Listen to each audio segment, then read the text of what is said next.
కావాలి కదా, 2కు 2 కలిపితే 3 ఎట్లయితుంది? ఇది కాక అసలు నిజం చెప్పాలంటే ఒకసారి బాగా ఆలోచన చేద్దాం. మాట్లాడితే ఎక్సైజ్ కాబట్టి కుంభకోణం అన్నారు కదా. ఇప్పుడు ఒక ప్రశ్న,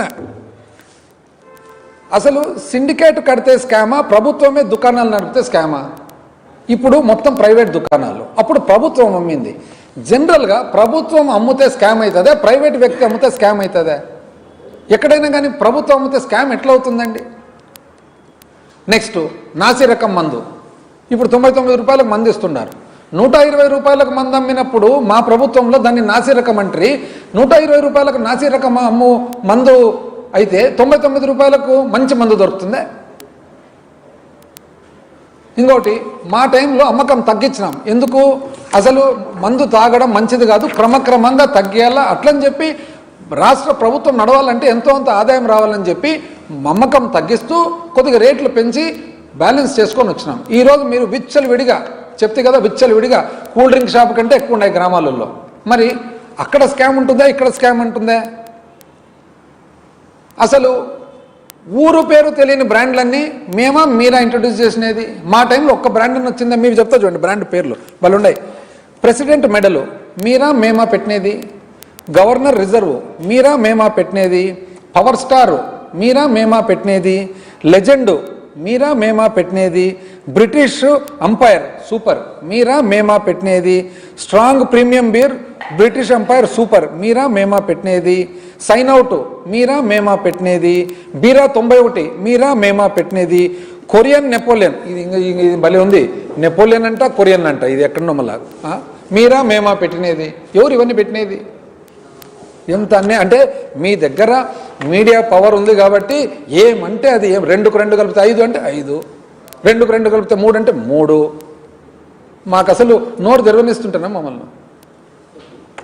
దాని తర్వాత డిస్టిలరీలు మా టైంలో డిస్టిలరీ ఒకటన్నా పర్మిషన్ ఇచ్చినామండి. రాష్ట్రంలో 20 డిస్టిలరీలు ఉన్నాయి ప్రస్తుతం. 6 డిస్టిలరీలు 2014 కంటే ముందు ఉండేటివి. మిగతా 14 డిస్టిలరీలు 2014 నుంచి 19 మీ టైంలో కదా ఇచ్చినది.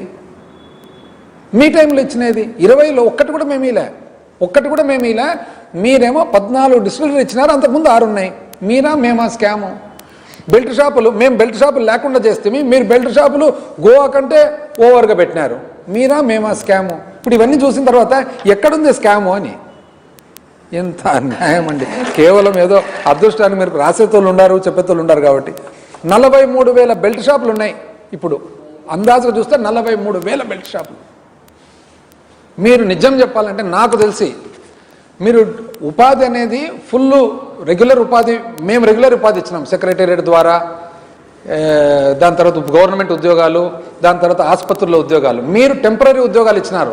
43,000 బెల్ట్ షాపులు అంటే ఇంటూ 2 86,000 మంది అయితే ఉన్నట్లే కదా బెల్ట్ షాపులో. ఎందుకంటే మీరు 24 గంటలు సేల్స్ కదా, డ్యూటీకి ఉండొద్దు.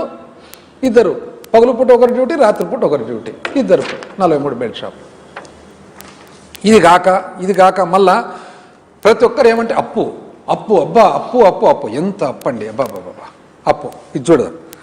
23లో ఉప ముఖ్యమంత్రిగా, ఇప్పుడు ప్రస్తుతం ఉప ముఖ్యమంత్రి గారు, ఆయన అప్పట్లో ట్వీట్, అప్పులతో ఆంధ్ర పేరు మారుమోగిస్తున్నందుకు ముఖ్యమంత్రికి నా ప్రత్యేక శుభాకాంక్షలు, కీప్ ఇట్ అప్. అప్పట్లో అప్పులతో. ఇప్పుడు ఎందుకు మీరు శుభాకాంక్షలు చెప్పడంలే ముఖ్యమంత్రి గారికి? ఇప్పుడు ఏపీబీసీఎల్కు మీరు ప్రత్యేక శుభాకాంక్షలు చెప్పాలి కదా, పైగా మీరు ప్రశ్నించేవాళ్ళు కదా. లెట్ ద స్టేట్ వెల్త్ అంటే కుక్కలకు పోని రాష్ట్ర ప్రగతి అన్నట్లు ట్వీట్. మళ్ళా దాన్ని వెనకాల మళ్ళా ఈనాడు పేపరు, శ్రీలంక పరిస్థితికి రాష్ట్రం కూతవేటు దూరం త్వరలో ఉందంట. ఎవరు? పవన్ కళ్యాణ్ ట్వీట్. మళ్ళీ ఇప్పుడండి ట్వీట్ చేయలేదా? ఎందుకు? What is stopping you from tweeting? హ్యాపీగా ట్వీట్ చేయాలా. మీరు ఇంకా అధికారంలో ఉన్నారని ఇంకా సంతోషంగా ట్వీట్ చేయాలా. ఎందుకంటే మీ ప్రకారం మీరు చేసే అప్పు ఎట్లా సంపద సృష్టే కదా. నెక్స్ట్, రాష్ట్ర అప్పులు 12,50,000 కోట్లు. భాజపా రాష్ట్ర అధ్యక్షురాలు పురంధేశ్వరి గారు ఈరోజు మళ్ళీ మీరు చెప్పడం లేదే అప్పులు ఎంతైనాయని. ఇంకా వెనకాల చూడండి, ఆర్థిక శాఖపై సీఎం సమీక్ష, మొత్తం అప్పులు 14 లక్షల కోట్లు ఉన్నట్లు ఆర్థిక శాఖ అంచనా. ఆర్థిక శాఖ 14 లక్షల కోట్లు. మీరు ప్రభుత్వం వస్తాను మీరే 14 లక్షలు అంటారు, మీరే 3 లక్షలు అంటారు, మీరే 5 లక్షలు అంటారు, మీరే 7 లక్షలు అంటారు, మీరే 9 లక్షలు అంటారు. ఒక్క ఫిగర్ అండి. ఎందుకండి ఇట్లా అందరినీ ఇట్లా సతాయిస్తారు ఊరికే కన్ఫ్యూజ్ చేసి? ఒక్కటి అదని ఒక్కదానికి డిసైడ్ కాండి. ఇంకా మీరే అసెంబ్లీలో 7 లక్షల కోట్లు అంటారు, మళ్ళీ అసెంబ్లీ వాకిలు దాటి బయటకు వస్తానే 10 లక్షలు అంటారు. మరో శ్రీలంకగా రాష్ట్రం, మళ్ళా చంద్రబాబు నాయుడు గారు మరో శ్రీలంకగా రాష్ట్రం. నెక్స్ట్ వెనకాల మళ్ళీ దాన్ని గొప్పగా రాస్తారనమాట. మేలుకోకుంటే మనకు శ్రీలంక గతే ఈనాడు. ఇప్పుడు ఏమవుతుంది? సింగపూర్ అవుతుందే. 5 రాష్ట్రాల అప్పు పరిస్థితి ఆందోళనకరం. మీరన్నా 5 రాష్ట్రాలు అంటున్నారు, ఇప్పుడు మొదటి రాష్ట్రం చూపిస్తే అది కూడా. అందులో 4వ స్థానంలో ఆంధ్రప్రదేశ్. అంటే మీరు రాసినప్పుడు, అంటే మేము ఉన్నప్పుడు 4వ స్థానం అని మీరు రాసినారు, ఇప్పుడు మొదటి స్థానంలో ఉన్నారండి మీరే. Don't worry. The print website సంచలనాత్మక కథనం. ప్రింట్ రాసినది ఇండియన్ ఎక్స్ప్రెస్, అవి కూడా చెప్తా ఏమేమి రాసినారు ఇప్పుడు అనేది. రాష్ట్రంలో అధికారిక అప్పులు ఆధారకంగా ఈ కథనం. ఓహో, ఇప్పుడు లేదు పాపం, ఇప్పుడు శ్రీలంక కనపడు. మీరు ఇంకోటి ఇక్కడ ఆశ్చర్యం చూడండి, మీరు అసెంబ్లీ సాక్షిగా ఎవరు? Will the minister for finance be pleased to state, ఆర్థిక శాఖ మంత్రి వర్యులు ఇచ్చిన సమాధానం ఈ మధ్యలో కౌన్సిల్లో ఏమని ఇచ్చినాడు? 2018-19 నాటికి అప్పు 3,07,000 కోట్లు. 2000 సుమారు అనుకోండి, ఒక 5 కోట్లు 6 కోట్లు ఇటు అటు. 2018 అంటే మేము ప్రభుత్వం ఏర్పాటు చేసుకున్నప్పుడు మీ ప్రకారంగా, మీరు లెజిస్లేటివ్ కౌన్సిల్కి ఇచ్చిన ప్రకారంగా మంత్రి గారు కేశవులు గారు 3,07,000 కోట్లు. 12 జూన్ 2024 అంటే మేము దిగిపోయేటప్పటికి 6,77,850 కోట్లు. ఇంకా నిజం చెప్పాలంటే మీరు గ్యారంటీ లేని అప్పులు కూడా మీ బ్లాంక్ పెట్టినారు, ఖాళీగా నింపలే. అది నింపితే ఇంకా తగ్గుతుంది, తెలివిగా నింపలే. దాని కూడా ఒక 30-40 అది కూడా తగ్గుతుంది. కానీ మీ ప్రకారంగా చూసుకున్నా కూడా 6,77,850 కోట్లలో 3,07,000 కోట్లు తీసేస్తే ఎంత అండి? మేము చేసిన అప్పు 3,71,000 కోట్లు.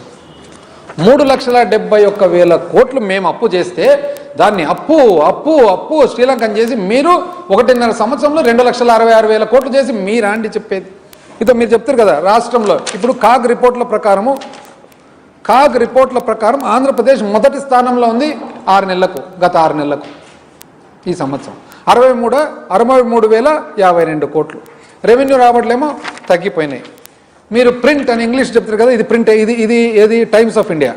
Despite repeated warnings on physical Prudence, Andhra Pradesh emerged as most aggressive borrowers in 2025.